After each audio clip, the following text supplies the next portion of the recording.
और उधर गाजा में इजराइल की सेना जमीनी हमलों को अब और तेज कर सकती है, क्योंकि हमास पर हमलों के बीच इजरायली सेना ने एक बड़े अधिकारी ने गाजा में जाकर वहां के हालात का जायजा लिया है,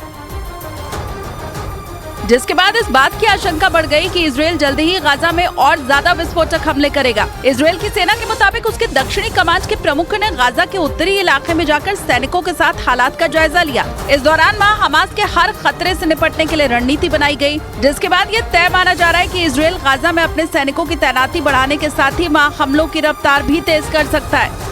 इजराइल के उत्तरी बॉर्डर पर तनाव बढ़ सकता है। वैसे भी 7 अक्टूबर के बाद से उत्तरी इजराइल में जंग का मोर्चा खुलता दिख रहा है। ईरान कई बार इसकी धमकी भी दे चुका है, जिसके बाद इजराइल की सेना ने उत्तरी बॉर्डर पर टैंक, मिसाइलें और सेना की टुकड़ी तैनात कर दी।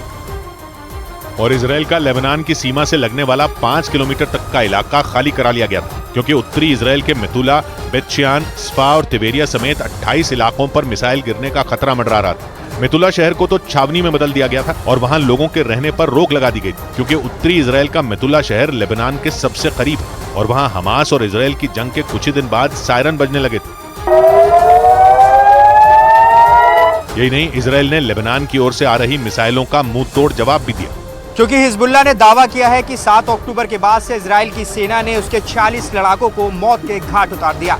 तो वहीं इजराइल के भी कुछ सैनिकों की मौत की खबर आई। हालांकि ताजा हमले में इजराइल की सेना को कोई बड़ा नुकसान नहीं हुआ। और उधर इजराइल के प्रधानमंत्री बेंजामिन नेतन्याहू ने दावा किया कि इजराइल की सेना ने गाजा में ग्राउंड ऑपरेशन के दौरान हमास के कैद से एक इजरायली बंधक को रिहा करवा लिया। नेतन्याहू ने बताया कि इजराइल की सेना ने ओरी मेगडिश को हमास के कैद से मुक्त कराया, जिन्हें 7 अक्टूबर को हुए हमले के दौरान हमास के आतंकवादियों ने बंधक बना लिया था। प्रधानमंत्री बेंजामिन नेतन्याहू ने इस उपलब्धि के लिए इजराइल की सेना को बधाई दी और दावा ये किया कि बहुत जल्द और भी बंधकों को हमास के कैद से मुक्त करवा लिया जाएगा। बड़ी बात यह है कि हमास ने 7 अक्टूबर को हमले के बाद करीब 200 लोगों को बंधक बना लिया था, जिनका इस्तेमाल वो अब इजराइल पर दबाव बनाने के लिए कर रहा है। हालांकि इजराइल के प्रधानमंत्री ने साफ कर दिया है कि वो हमास के किसी भी दबाव में नहीं आएंगे। आने वाले दिनों में भी इजराइल जंग की उसी रणनीति को अपनाएगा, जिसके तहत गाजा में घुसकर उसकी सेना हमला करेगी और अपने मिशन को पूरा कर लौट जाएगी, ताकि हमास के खतरनाक प्लान को फेल किया जा सके। क्योंकि इजराइल की सेना ने फिर गाजा के उत्तरी हिस्से को अपने बमों और मिसाइलों के हमले से दहला दिया।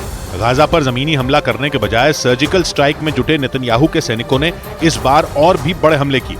उन्होंने न सिर्फ जमीन बल्कि हवा और पानी के रास्ते से भी बमबारी की। इन हमलों से जुड़ा एक वीडियो भी जारी किया गया, जिसमें गाजा पट्टी की कई इमारतों को निशाना लगाकर तबाह कर दिया गया। दावा है कि हमास के कई कमांड सेंटर और सुरंगें बर्बाद हो गए, क्योंकि इजराइल की सेना ने हमास के लड़ाकों को संभलने तक का भी मौका नहीं दिया।